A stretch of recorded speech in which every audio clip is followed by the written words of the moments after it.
అంతర్జాతీయవాది కూడా.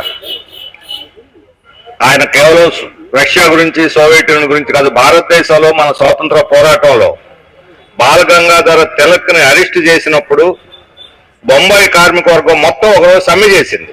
మనం మామూలుగా సమ్మెలంటే కార్మికులు వేతనాల కోసం, జీతభత్యాల కోసం మాత్రమే సమ్మె చేస్తాం అనుకుంటాం.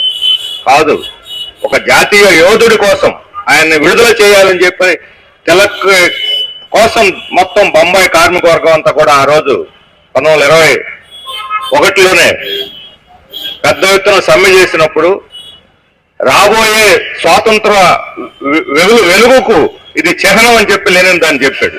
స్వతంత్రం తప్పకుండా సాధించి తీరుతారిళ్ళు, అంత చైతన్యవంతమైన ప్రజానీకం భారతదేశంలో ఉంది అని చెప్పి ఒక ఆత్మవిశ్వాసాన్ని భారతీయులు కల్పించాడు.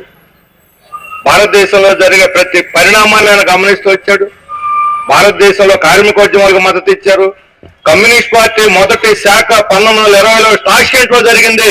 ఆ టాష్కెంట్ లో జరిగినటువంటి మొదటి శాఖ సమావేశాన్ని ఏర్పాటు చేయడంలో దాన్ని ప్రోత్సహించడం లెనిన్ పాత్ర. ఎంఎన్ రాయ్ లెనిన్ చర్చలు చేసి ఆ తర్వాత భారతదేశంలో ముఖ్యంగా పాశ్చాత్య దేశాల్లో, తూర్పు దేశాల్లో ఏ రకంగా విప్లవం తీసుకురావాలి, ముఖ్యంగా వలస ఆధిపత్యం నుంచి, సామ్రాజ్యవాద ఆధిపత్యం నుంచి ఎలా వీళ్ళందరూ కూడా స్వతంత్రాన్ని సంపాదించుకోవాలనే విషయంలో అనేక అధ్యయనాలు చేసి వాళ్ళకి తగిన సూచనలు, సలహాలు ఇచ్చారు.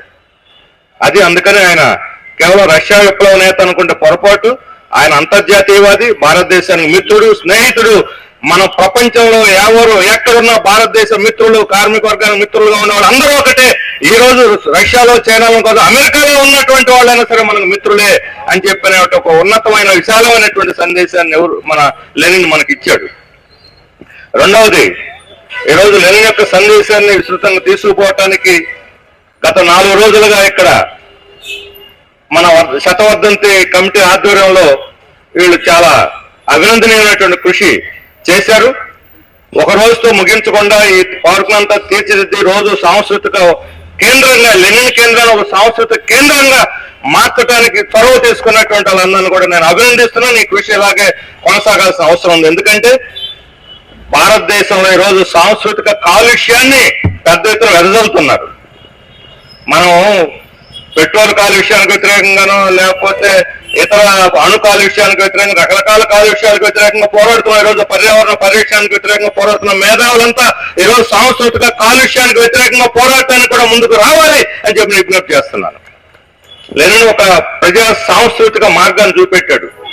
ఆ రోజు గోర్కీ లాంటి వాళ్ళు పెద్ద పెద్ద ప్రపంచ ప్రఖ్యాతిగాంచిన రచయితలు రష్యా విప్లవంలో సిద్ధాంత విభేదాలు ఎన్నున్నా సరే విప్లవంలో ప్రముఖ పాత్ర వహించారు. 1905 విప్లవ ఓటమి తర్వాత నిధులు లేవు, తిండి పెట్టేవాళ్ళు లేరు, రహస్య జీవితం. అయితే గోర్కీ అమెరికాకి వెళ్ళి అక్కడ తన మిత్రులుగా ఉన్న పారిశ్రామికవేత్తల నుంచి డబ్బులు సేకరించి లెనిన్ తెచ్చి ఇచ్చాడు. అప్పుడు లెనిన్ విభేదాలు ఉన్నాయి, సిద్ధాంత విభేదాలు ఉన్నాయి ఆయనకి. అయినా సరే అంతర్జాతీయ కార్మిక వర్గం యొక్క మద్దతుతో, కమ్యూనిస్ట్ శ్రేయోభిలాషుల మద్దతు అక్కడ కమ్యూనిస్ట్ పార్టీ నిలబడింది. అది అంతర్జాతీయత అంటే. ఈ రోజు మన దేశంలో మోడీ ఇక్కడ కార్మికులు ఐక్యం కావడం చేల్చాలనే దానికి మనం చూసాం. అయోధ్యలో అక్కడ మొదలైంది. 21వ తేదీ దాకా, మొన్న 21వ తేదీ దాకా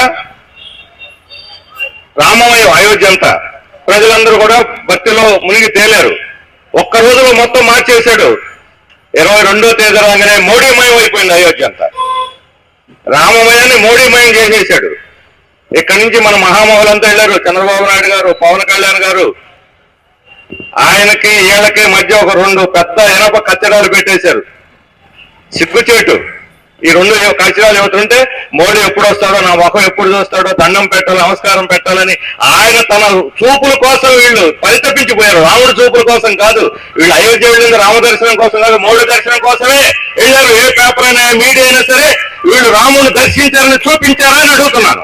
మోడీ ఒక్కడే, మోడీ మోహన్ భాగవత్ ఇద్దరే రాముడి దగ్గర ప్రాణ ప్రతిష్ఠ చేసేటప్పుడు పూజలో పురస్కారాలు ఉన్నారు. వీళ్ళు ఎవరు లేరు. యోగి ఆదిత్యనాథ్ కరెక్ట్, రామకృష్ణ గారు సవరణను అంగీకరిస్తున్నారు. యోగి ఆదిత్యనాథ్ కాబోయే ప్రధానమంత్రి అంటే ఇప్పుడు బీజేపీ కూడా భయపడుతున్నారు. యోగి గారు వస్తే ముందు మనల్ని ముంచేస్తాడని వాళ్ళే భయపడుతున్నారు.